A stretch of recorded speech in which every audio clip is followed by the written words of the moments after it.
welcome to the build and the history of the MBR 972 Osprey road car.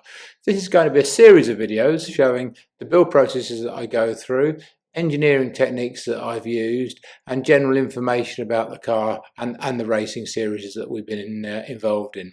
I apologise for the first few videos because these were shot during COVID, and I wasn't really into filming that much, and the orientation of the cameras ran the wrong way. So as I go through the videos, this is going to improve, because obviously I've sussed out how to do a bit better filming.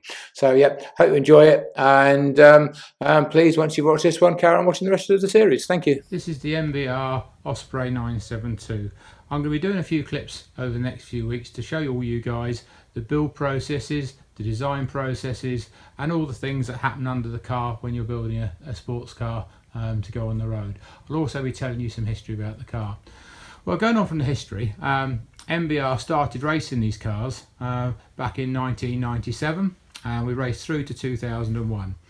We've got two cars in the workshop at the moment. This is the third car we built, and the other car is the fourth car we built. Car one unfortunately got damaged and destroyed in an accident at Donington Park, and car two got sold to a race school, Thruxton Race School.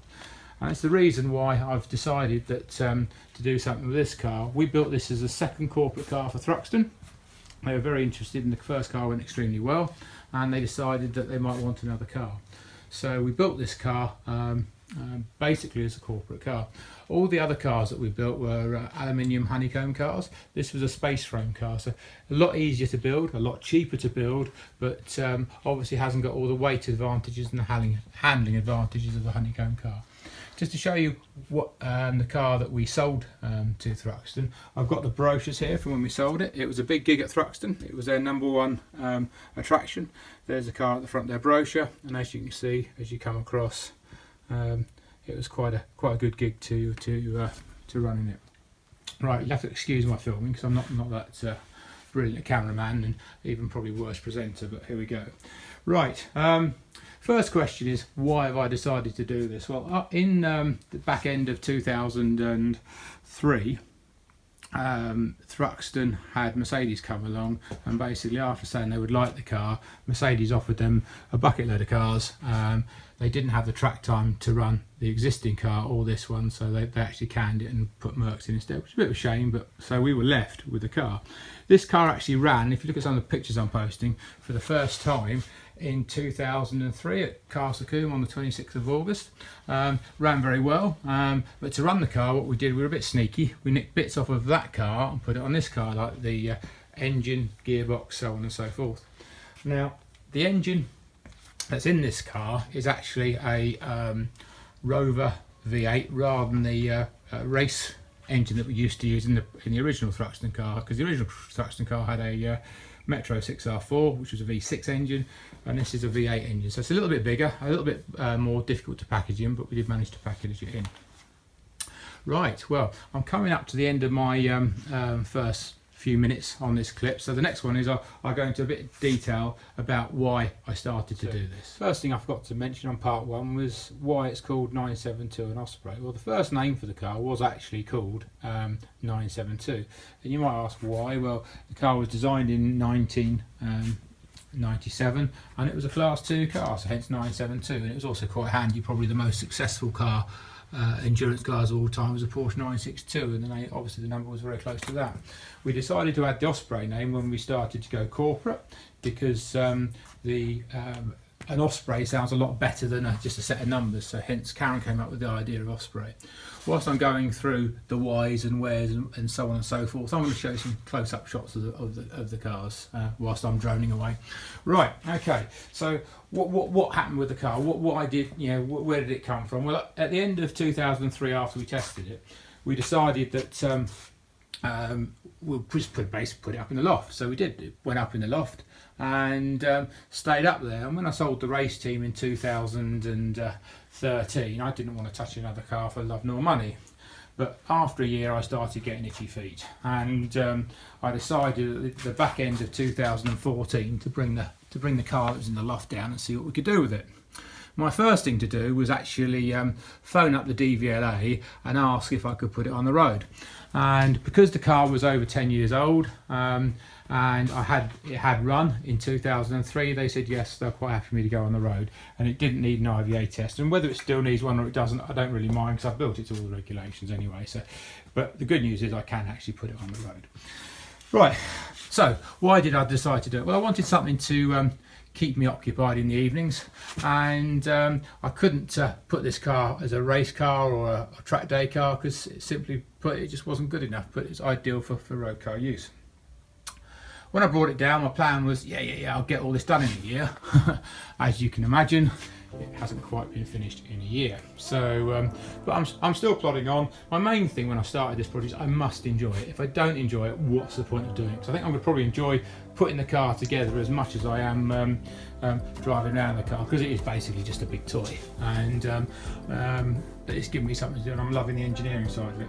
Michelle's quite a good designer as far as making things look pretty goes, and so her gig was the dash, which you can see here it's it's getting close to being finished, and Adam's gig was to design a new rear end, because of the cost of transmission on the other car was something in the region of getting up for £18,000, and I put this one together for a lot less than that. Probably almost a tenth of it. So yeah, I'll come back to transmissions later on when I'm doing my the transmissions bit. Right, so yeah, that's where we are. That's why I've decided to do it. And right, the next thing I'm going to be going on to after this is engines. Here we are with the engine, the heart of the car. Before I tell you all about different engines we've put in the car, I'll give you a bit of technical description on how you actually mount engines into cars. There is basically three ways of mounting an engine into a car. There is unstressed, semi-stressed and fully stressed. Now, an unstressed engine is basically one, standard shopping car, standard road car. Basically, it's held in with a couple of rubber mounts here. On this engine, it's held in by there normally by a couple of rubber mounts, and the engine just basically flops around inside the chassis.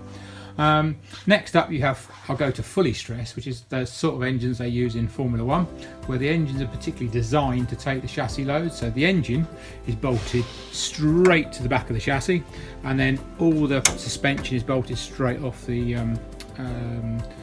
gearbox onto the engine. All the loads going through the engine.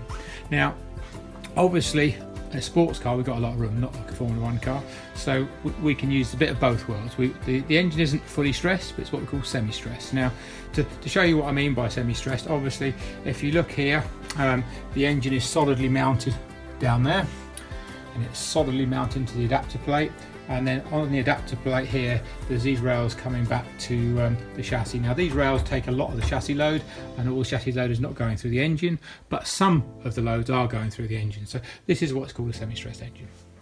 Okay, next up, why did we choose the Rover V8? Well, initially when we first started the project off, we started with a Ford V6 Scorpio, because all the cars that had to race had to be based on a production engine in the championship. You couldn't run a proper race engine like Cosworth DFE or whatever. It had to be a V6 or a six-cylinder, and it had to be production. So we initially started off with a Ford Scorpio engine, which was, to summarise, was just a load of rubbish. So we changed over to the Metro 6R4 engine.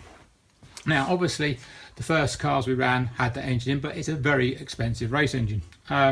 So for a corporate car, we didn't want to use a Rover V8, a Metro 6R4, so we went to the Rover V8. Now, the block on the Rover and the block on the Metro 6R4 are exactly the same. When they produced the 6R4 motor, they got the block and just literally cut 2 cylinders off the front.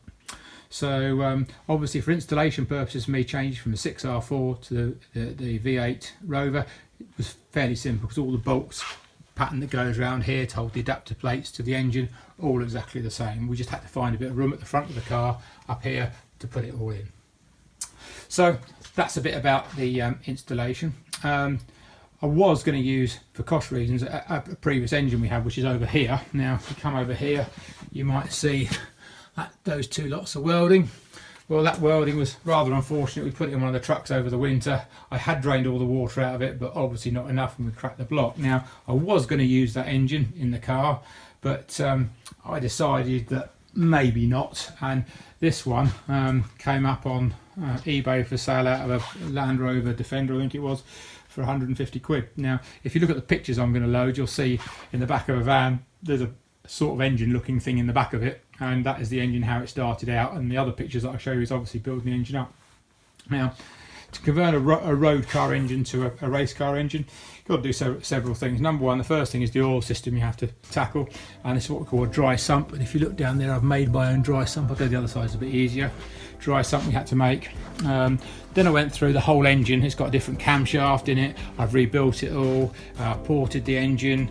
You can see probably down here a bit better some of the pipes leading out. I'll go into that later on the oil system when I'm doing the oil system section on it.